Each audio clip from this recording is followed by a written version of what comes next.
நாட்டிற்கு எதிராக பேசும் திருமாவளவன், சீமான் உள்ளிட்டோர் கண்காணிப்புக்கு உட்படுத்தப்பட வேண்டியவர்கள் என ராஜா தெரிவித்துள்ளார்.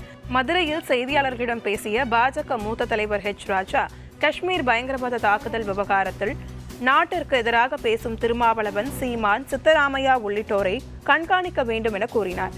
மேலும் ஊழல், போதைப் பொருள் விஷயத்தில் தமிழகத்தில் இன்னும் பல விக்கெட்டுகள் விழும் எனவும், மு.க.ஸ்டாலினே இந்த விக்கெட்டுக்குள் வந்தாலும் ஆச்சரியப்படுவதற்கு இல்லை எனவும் கூறினார்.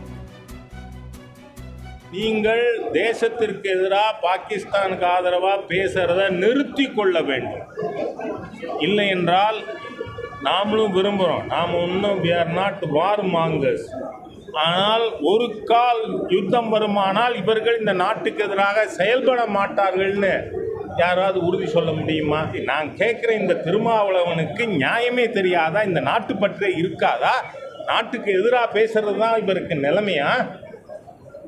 ஆகவே இவ்வளவு மோசமான சக்திகள் நாளைக்கு ஒரு கால் யுத்தம் வருமானால் இந்த தேசத்திற்கு எதிராக இவர்கள் நடப்பார்கள். எனவே அரசாங்கம் இப்பொழுதே இவர்களை கண்காணிப்பிலே வைக்க வேண்டும், அண்டர் சர்வைலன்ஸ். இல்லைன்னா நாட்டுக்கு ஆபத்தா போயிடுங்கிறத நான் தெரிவிக்க விரும்புகிறேன். ஊழல், போதை அரசாங்கத்தில் முதல் 2 விக்கெட்டுகள் விழுந்திருக்கின்றன. அதனால இன்னும் பல தலைகள் உருளும்.